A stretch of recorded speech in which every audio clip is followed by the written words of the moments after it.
So in November of 2015, a statement was posted to your website that allegedly was uploaded without your prior viewing.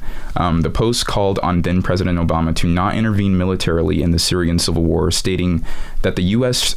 Should be working with Syria, Russia, and Iran to restore all of Syria controlled by the government rather than jihadi rebels.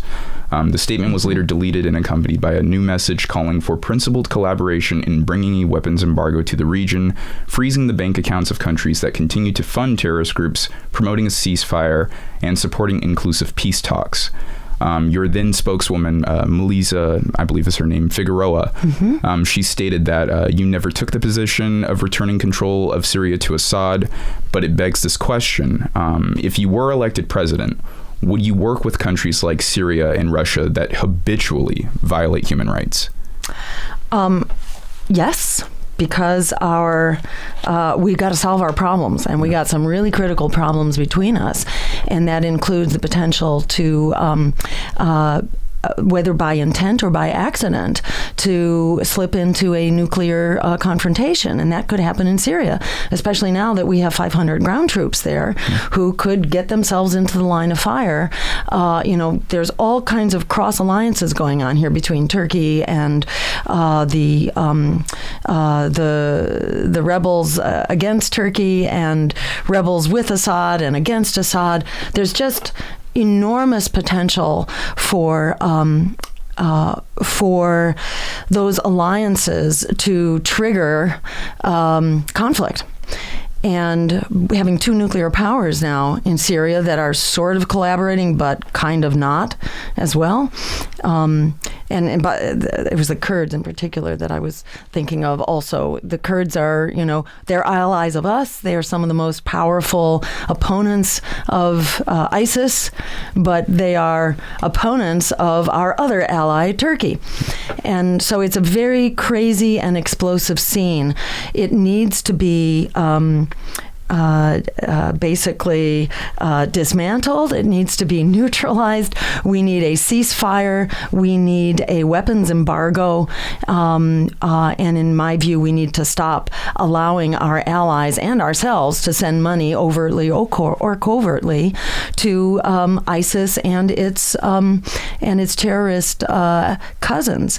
It's a very murky scene, and bombs and bullets don't sort it out. We've got to figure that one out. We need to get rid of nuclear weapons. We should be dismantling nukes, not spending $1 trillion of U.S. taxpayer money creating a new generation of nuclear weapons. We can't hide our heads in the sand. We have to be willing to talk to our adversaries. And if you're looking at, violations of human rights, it's not as though you got one group over here with white hats, the U.S., and another group over there with black hats. Plenty of violations of human rights going on right here, including millions of people, largely of color, who are incarcerated. We are the incarceration nation. We see incredible police violence, which goes unpunished and virtually unnoticed. So there are, and look at the human rights catastrophe going on with immigrants who are being turned into refugees by predatory trade policies that destroys their economies, by military interventions, by death squads which are trained by the U.S., which overthrow democracies, Guatemala, Honduras, El Salvador, and instill, whether it's our military or corporations that we're supporting, we've had a hand in incredible human rights devastation around the world. As Martin Luther King said, there's no greater purveyor of violence around the world than the U.S. has been. So, I think we need to get real and acknowledge that we all have very compromised records here, and we need to recognize that these compromises are putting us all at risk right now for war, for devastating climate change, and for massive refugee crises.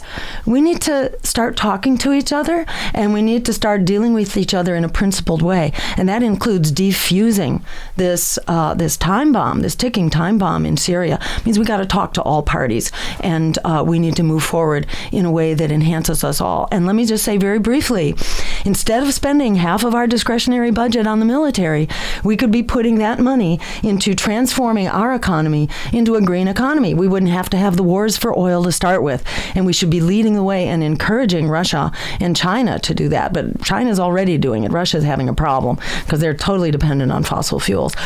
We were on relatively good terms with Russia until Ukraine happened. And Ukraine was a very mixed bag. There were neo-Nazis involved on our side. You had the Assistant Secretary of State hand-picking who the successor was going to be to the coup. So this was a very mixed bag in Ukraine. That's where we kind of came to loggerheads.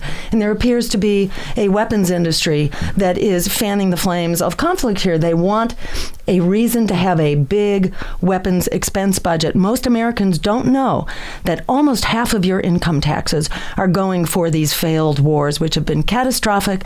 They create failed states, mass refugee migrations, and worse, terrorist threats. There's a better way forward with a foreign policy based on international law, human rights, and diplomacy.